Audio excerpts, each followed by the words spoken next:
The war had ended, but peace did not feel like peace for the humans who survived. The stars were quiet now, but to those who had fought, that silence felt too heavy, like the universe itself was holding its breath.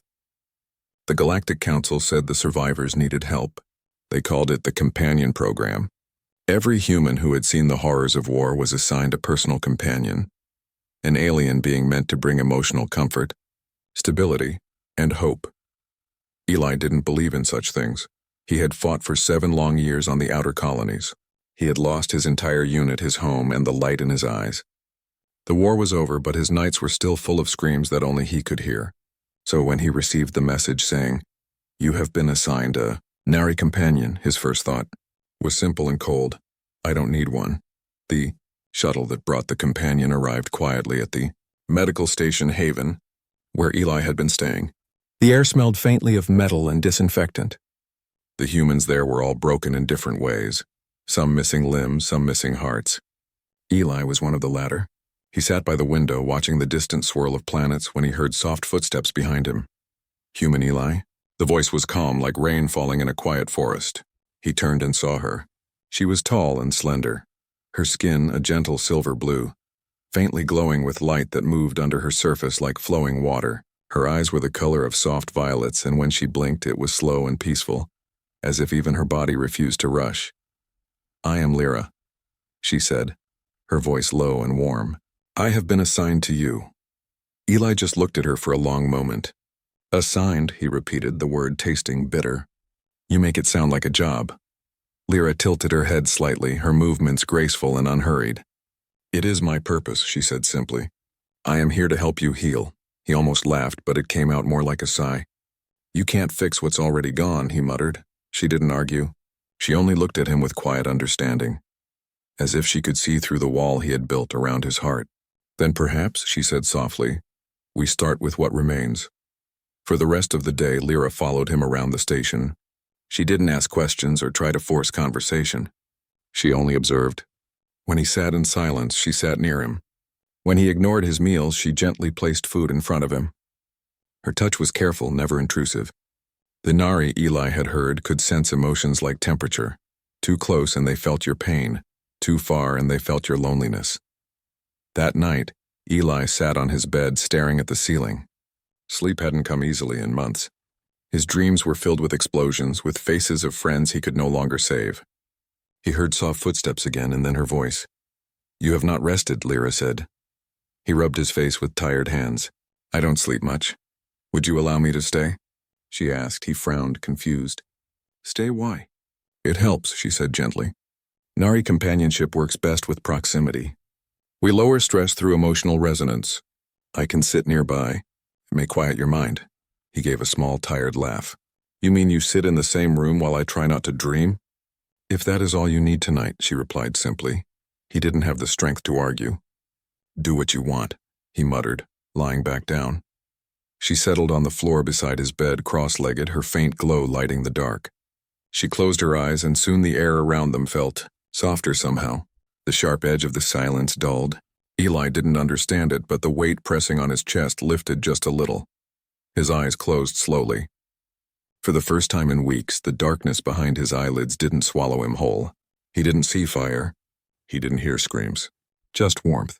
A soft presence beside him. When he woke hours later, the nightmare hadn't come. The first thing he saw was Lyra still sitting there watching him with calm, steady eyes. "You slept," she said quietly, her lips curving just slightly. He blinked, unsure what to say. "Yeah, I guess I did."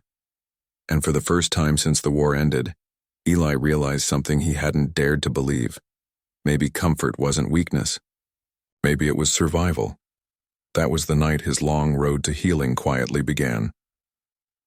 The next morning came slowly, pale sunlight spilling through the station window. Eli woke up before the morning alarm, feeling strangely clear-headed. His body was tired, but his mind felt quiet for once. He sat up on the narrow bed, rubbing his face. Then he noticed her. Lyra was still sitting cross-legged on the floor, right where she had been all night. Her eyes were closed, and faint silver light pulsed softly under her skin with each slow breath. She looked peaceful, almost like a statue carved out of moonlight. Eli frowned a little. "You didn't sleep?" Her eyes opened, calm and bright. Nari do not require sleep in the human sense, she said gently. I entered a rest state. It is enough. He didn't know what to say to that. It felt strange to have someone sitting silently in his room all night. Yet somehow he hadn't minded. Maybe because for the first time in months he hadn't woken up shaking. He stood up, stretching stiffly. You don't have to babysit me all the time, he muttered. I'm not your guardian, Lyra replied in her even, soothing tone. I am your companion. He glanced at her, half amused, half uneasy. Yeah, that's a fancy word for the same thing. Lyra didn't respond. She only stood, her long frame moving gracefully, and followed him to the small cafeteria. Other humans stared curiously, some with quiet respect, others with suspicion. Not everyone liked the idea of alien companions. Many felt it was a way for the council to monitor them, to control their emotions after the war. Eli didn't care what people thought. He just wanted to be left alone. But Lyra wasn't easy to ignore.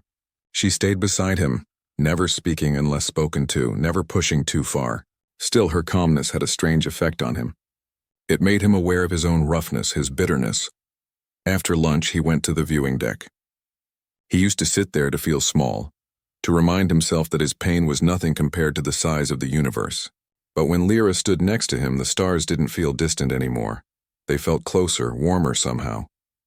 You look at the stars like they're your enemies, she said softly. He gave a quiet laugh. Maybe they are. Why? Because they watched everything happen, he said, his voice breaking slightly. They just hung there shining, while people burned below them. Lyra turned her face toward the window. Stars do not choose who they shine for, Eli. They give light even to those who curse them. That is their way. Her words sank into him like rain into dry soil. He didn't answer. He just kept looking at the endless dark until his eyes stung. That night, the ship's power dimmed earlier than usual. Eli returned to his quarters, feeling the old heaviness crawling back into his chest. He lay down, staring at the ceiling again. Minutes passed. Then soft steps approached. He sighed. You're doing it again, aren't you? Lyra stood at the side of the bed, her expression unreadable but gentle. You have not found full rest, she said. I'll manage. You say that, she replied quietly. But your heartbeat tells a different story. He rolled over to face the wall. You read my heartbeat now. I feel it, she said simply. Your emotions shift the air between us. Humans do not notice, but to me it feels like waves on water. Eli didn't reply. The silence stretched until she spoke again, hesitant this time. It is customary among my people to share sleeping space when comfort is needed most. Physical presence reduces fear and loneliness. That made him turn around sharply. Share a bed?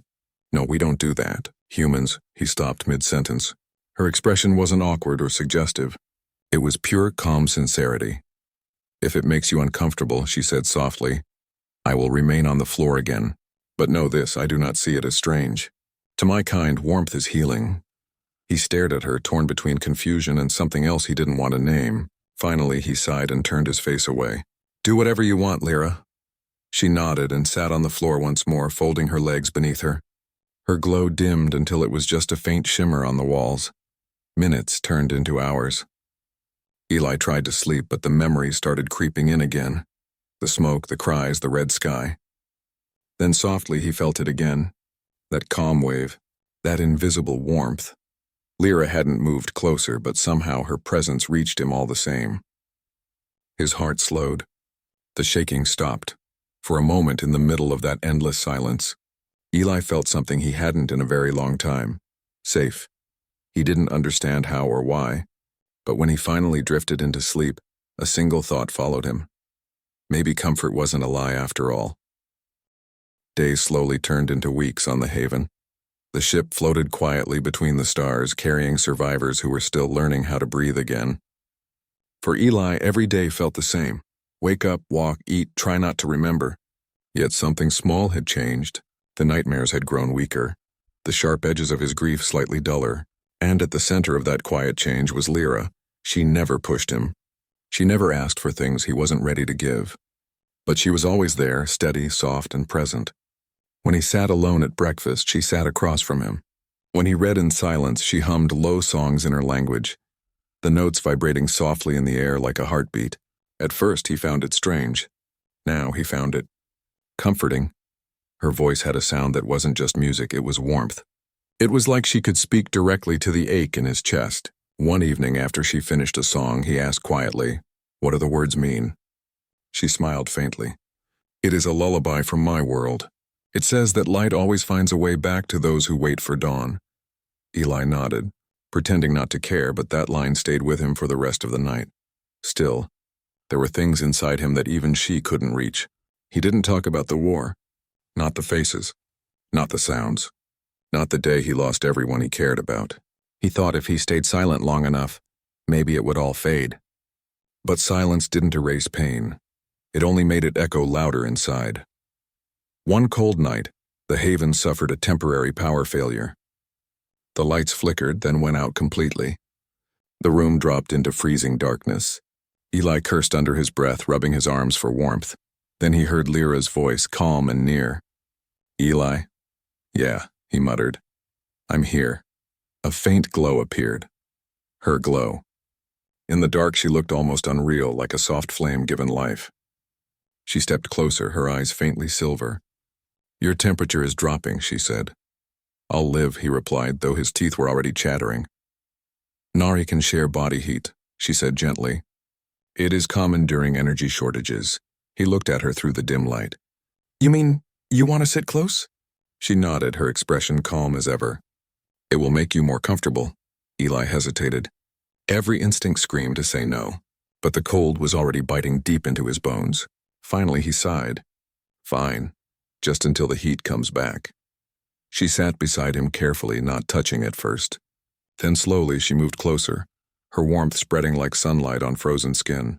He felt her arm brush his, and it startled him how soft she was, how alive.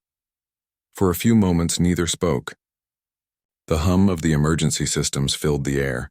Then Lyra whispered, "Your heart rate is slowing." "You are relaxing," he laughed weakly. "You're monitoring me again?" "I feel it," she said simply. "When you are in pain, it is like standing near fire. When you calm, it feels like rain." Her words made something inside him ache. "And what do you feel now?" he asked quietly. She was silent for a moment, her voice barely a whisper when she replied, "Warmth, from both of us." Eli didn't know how to answer that. He just stared at the faint light that pulsed beneath her skin. It wasn't human warmth, no heartbeat, no breathing sound, but somehow it reached him deeper than touch ever could. He had lost count of how long they sat like that. When the power finally returned and the lights flickered on, Lyra slowly moved away, her eyes meeting his. "Better?" she asked softly. He nodded, though part of him missed the closeness already. "Yeah," he said. "Better." She smiled faintly and returned to her side of the room. The glow around her faded to normal, but the space between them still felt warm. That night, Eli lay awake for a long time. He kept thinking about what she'd said, how she felt his pain, how she shared his warmth. It made him realize something he'd been avoiding for weeks. He wasn't alone anymore. And for a man who had survived a war that took everything, that simple truth hit harder than any battle. When he finally fell asleep, it wasn't because he was tired. It was because, for once, he felt safe enough to rest. The next morning, Eli avoided her. He couldn't explain why. Something about the night before, about how close she'd been, made him feel unsettled. It wasn't bad exactly, but it stirred emotions he didn't want to face. Warmth, safety, a kind of peace he didn't believe he deserved. Lyra didn't chase after him. She stayed quiet, giving him space, but she could sense the storm inside him. The Nari didn't need words to understand emotion. They felt it like a pulse in the air, like ripples in water. Eli's aura, which had once been filled with cold emptiness, now burned with confusion and guilt. For days he avoided her gaze. He ate alone. He stopped talking. Even when she sang, he turned away. He didn't want to admit that he missed her calm presence beside him, that he had started to depend on it. But pain has a way of finding cracks. One night, as the lights dimmed for rest hour, Lyra approached quietly. "You have grown distant," she said softly. "Have I done something wrong?" Eli froze, his hands clenched. "No," he muttered. "You've done everything right. Then why do you push me away?" He didn't answer. His throat felt tight, his heart pounding painfully. Lyra took one step closer, her violet eyes glowing faintly. "You are afraid," she said gently. "But not of me." Something in him snapped. "You think you understand fear?" He barked, his voice harsh. "You think sitting beside me and glowing in the dark fixes anything?" She didn't move. Her calmness only fueled his frustration. "You don't know what it's like," he continued, voice breaking. "You didn't see the fire. You didn't smell the blood. You didn't hold your friends while they—" He stopped himself, choking on the words. Lyra's eyes softened. "You carry their pain because you believe you should have saved them." His fists trembled. "I should have. I was the one in command. I failed them." "No," she said, her tone like a whisper through tears. "You survived them. That is not failure." Eli turned away, his voice raw. "You don't get it. I don't want comfort. I don't deserve it. Every night I sleep while they're gone, it feels like betrayal." Lyra moved closer but carefully, like approaching a wounded animal. "And yet you still breathe. That means your soul hasn't given up on you." Her words hit him like a wave, breaking through the wall he had built for years. "Stop," he said, shaking his head. "Just stop talking like that." "You don't understand." She looked at him with deep sadness.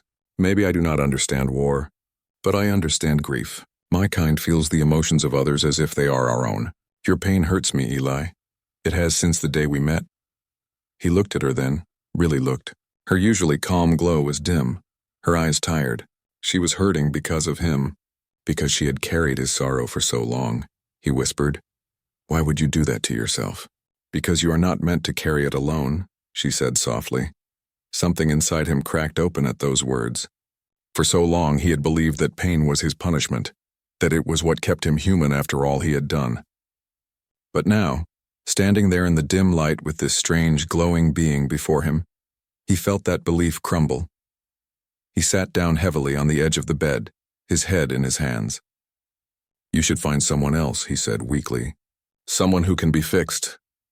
Lyra knelt before him, her hands resting gently on his knees. "You are not broken, Eli," she whispered. "You are only tired of being alone in your hurt." The room fell silent. For a long time neither moved. Then slowly Eli lifted his head. His eyes were red, his voice soft. "You shouldn't care about me this much." Her lips curved into the smallest, saddest smile. "It is not about what I should feel. It is about what I do feel." He didn't know what to say. He just stared at her, heart heavy, throat tight. And for the first time, he didn't try to hide the tears. That night, Lyra didn't sit on the floor. She stayed beside him in quiet silence, her presence calm and steady. She didn't speak, didn't move, only stayed close enough for him to know he wasn't alone. And when Eli finally fell asleep, it wasn't because his nightmares were gone. It was because for once someone was there to hold the pieces together while he dreamed. The days after Eli's breakdown were quiet. He spoke little, but something between him and Lyra had changed. It was no longer the silence of strangers, it was the silence of two souls who had seen each other's pain, and still stayed.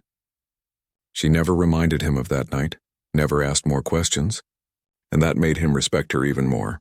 Sometimes, she would hum softly while sitting near him, her glowing skin reflecting the stars outside the window. He didn't know what her songs meant, but they always eased his heart. When she stopped, he missed the sound, though he never said it out loud. The Haven continued its slow journey through deep space. The ship's wounded passengers were slowly recovering, physically at least. Emotionally, the air still carried the weight of unspoken grief. The Galactic Council had promised peace, but healing was never as simple as an announcement. One evening, while Eli and Lyra were in the observation deck, the ship suddenly shook violently. Alarms began to wail. The lights flickered and a mechanical voice echoed through the hall. "Warning.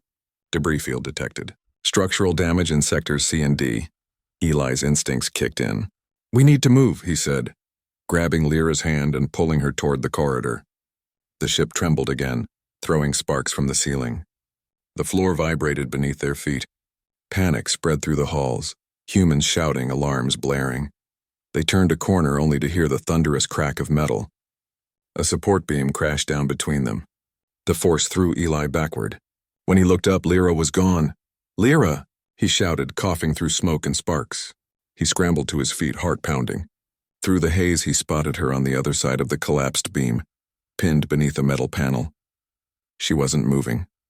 Without thinking, He climbed over the debris. The sharp edges tore at his arms, but he didn't stop. "Hold on," he yelled, pulling at the panel. It didn't budge. He gritted his teeth, planted his feet, and lifted with everything he had. His muscles screamed, but the metal finally shifted just enough. He dragged her free and pulled her into his arms. Lyra's skin flickered faintly, her glow dimming. "You came back," she whispered weakly. "Of course I did," he said, voice shaking. "You think I'd just leave you here?" Her violet eyes blinked slowly. "You shouldn't risk yourself. I'm replaceable." He stared at her, disbelief and anger mixing in his chest. "Don't say that.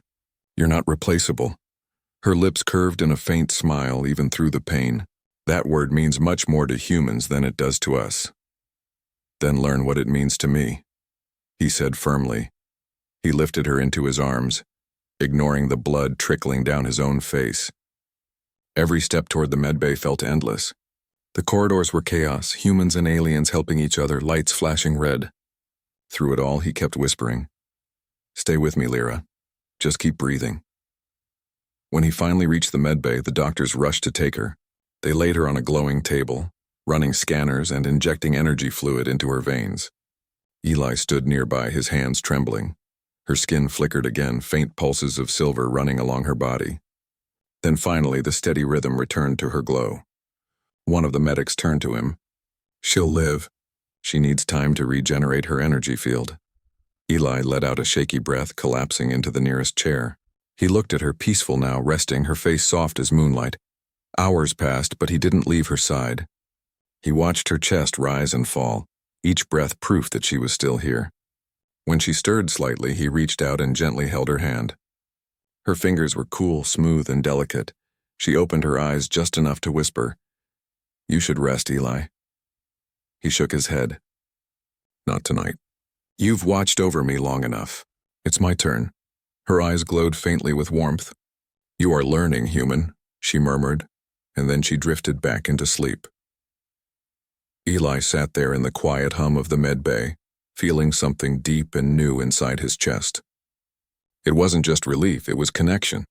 He realized he hadn't felt this kind of fear, this kind of care, for anyone since the war, and that night, as the haven floated gently among the stars once more, Eli understood something that no recovery program had been able to teach him.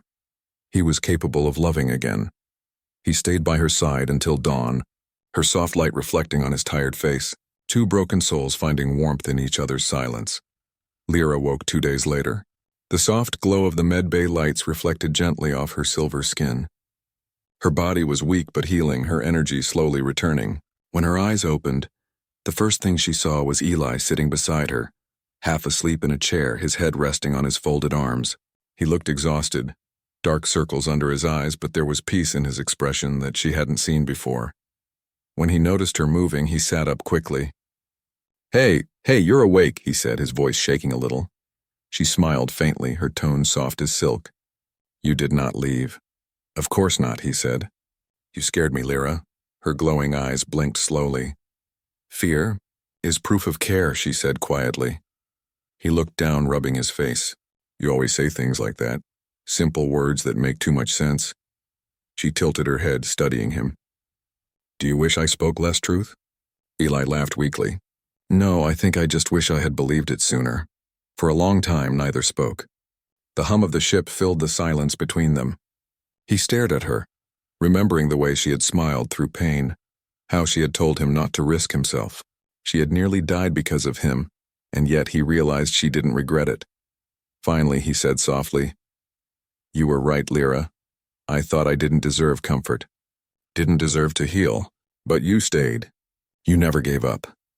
Lyra turned her gaze toward him, her light pulsing softly with emotion. "Healing is not about deserving," she said. "It is about choosing to live even when it hurts." Her words struck him deeply. He swallowed hard, feeling the weight in his chest loosen a little. "Why do you care so much?" he asked. "You could have stayed distant like some of the others. You could have just done your job." Lyra's voice softened to a whisper. "Because your pain became mine. Nari, feel the hearts we are connected to. When you hurt, I hurt. When you hope, I heal." Eli sat quietly, absorbing her words. "Then maybe we've both been saving each other," he said finally. She smiled, a soft glow blooming beneath her skin. That is the meaning of companionship among my kind. Not one heart healing another, but two hearts finding balance. For the first time since the war, Eli felt a warmth that wasn't haunted by guilt. It wasn't a soldier's duty or a survivor's relief, it was simple human connection. He realized that somewhere between the silence, the soft songs, and the quiet nights, he had stopped seeing Lyra as just an alien caretaker. She was something more, a friend, a guide, maybe even the piece of himself he had lost along the way. That night, when she was discharged from the med bay, she walked slowly beside him back to his quarters. Her steps were careful but steady. When they entered, she paused near the window, watching the endless field of stars outside. Eli sat on the bed, glancing at her reflection in the glass. "You know," he said, "I used to hate looking out there. It made me feel small, like I didn't matter." "And now?" she asked gently. "Now," he said after a pause, "it reminds me that we're still alive, that maybe there's still something out there worth living for." Lyra turned toward him, her eyes shimmering with quiet pride. "You are beginning to understand," he smiled slightly. "Maybe you're a better teacher than you realize." There was a pause, a soft, comfortable silence. Then she stepped closer to him and said, "Would you like me to stay close tonight?" Eli didn't hesitate this time. "Yes," he said quietly. She sat beside him on the bed, her presence warm and steady. They didn't touch at first, but the space between them felt alive. He could feel her calmness spreading through the room like light through fog. When he finally lay down, she gently rested beside him, not out of duty, but out of trust. Their breaths found the same rhythm. In the dim light, he whispered, "Thank you for not giving up on me." Lyra turned her head slightly, her voice barely above a whisper. "You never gave up either, Eli. You just forgot what hope felt like. I only helped you remember." He smiled, eyes half closed. "You did more than that." She didn't reply, but her soft glow brightened, reflecting on his face like starlight. As he drifted into sleep, one thought echoed quietly in his heart. He wasn't healing because of a program or a plan. He was healing because someone, somewhere in the vast universe, had chosen to care, and that was enough. Weeks passed after Lyra's recovery. The ship continued its long journey toward the outer colonies, where survivors of the war were slowly rebuilding their lives. Eli found himself working again, fixing systems, training new recruits, and for the first time in years laughing with people. The heaviness in his heart had not vanished completely, but it no longer ruled him. It was like a scar, something that remained but didn't hurt anymore. Lyra was always nearby. She didn't follow him like a shadow, but she was there when he needed her. Sometimes she sat in silence beside him while he worked. Sometimes she asked questions about Earth, about the smell of rain, the taste of coffee, or the meaning of old songs humans used to sing. One evening they were both sitting in the observation deck. The stars stretched endlessly across the black sky. Eli leaned back in his chair, arms crossed, while Lyra sat on the floor near the window, her silver hair glowing faintly. "It's strange," Eli said softly.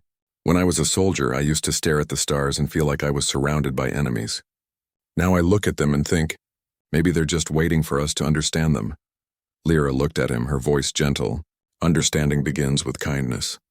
"You taught me that," he chuckled. "Me? I didn't teach you anything. You're the one who dragged me out of the dark." She shook her head, smiling. We walked out together. There was quiet between them again, the kind of quiet that didn't need words. Eli turned his head slightly, noticing that she looked distant. Her eyes shimmered with something unspoken. "What's wrong?" he asked, her glow dimmed slightly. "I have received orders from the Nari Council," she said softly. "Our program is complete. The humans we were assigned to are healing. Soon we are to return to our world." Eli froze. The words hit him like a cold wind. "You're leaving?" Lyra nodded slowly. "In 3 days." He tried to speak, but his throat tightened. For a long moment he said nothing. Finally he whispered, "I knew this would happen. I just didn't think it would hurt this much." Her eyes softened, her tone filled with emotion. "Pain means you felt something real." Eli laughed bitterly. "Yeah, guess that's the problem." Lyra stood and walked closer. "When I first met you," she said, "you feared touch, feared comfort, feared your own feelings. Now you face them. That is not a small thing, Eli." He looked up at her, his voice trembling. "What if I don't want to lose you?" Her glow flickered, soft, warm, aching. You will not lose me. What we shared is not bound to a place. It is bound to memory and choice.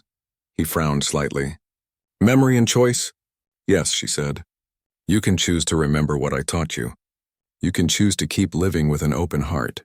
That is how you carry me with you. Eli closed his eyes for a moment. I'm not good at goodbyes, he admitted. Then do not say it, she whispered. Just promise me one thing. He looked at her, his voice unsteady. Anything. Promise me, she said softly, that when you see someone lost in pain like you once were, you will give them comfort as I gave you. He swallowed hard.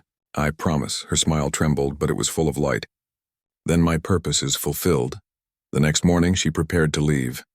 The docking bay was quiet, only a few humans and Nari moving around. Eli stood near the gate watching as Lyra approached, her form shimmering with faint light. She looked calm, but he could see the sadness in her eyes. When she stopped in front of him, he took a slow breath. You know, he said, you used to think sharing a bed was part of your assignment. Her eyes glowed softly. And now? Now I think it was never part of the assignment, he said, voice breaking a little. It was part of being human. Lyra smiled through the shimmer of tears that weren't quite tears. Perhaps being Nari is not so different. She reached out, placed a glowing hand on his chest right above his heart. You are not broken, Eli. You never were. And then she was gone, walking toward the light of the transport bay, her silver figure fading into the glow. Eli stood there for a long time, staring at the space she had left behind. He didn't cry. He just felt full. For the first time, comfort didn't feel like something given to him. It felt like something alive inside him.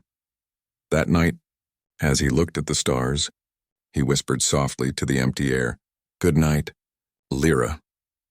And though she was light years away, somewhere in the great dark, a soft warmth answered him. It wasn't loneliness anymore. It was love that had learned to let go.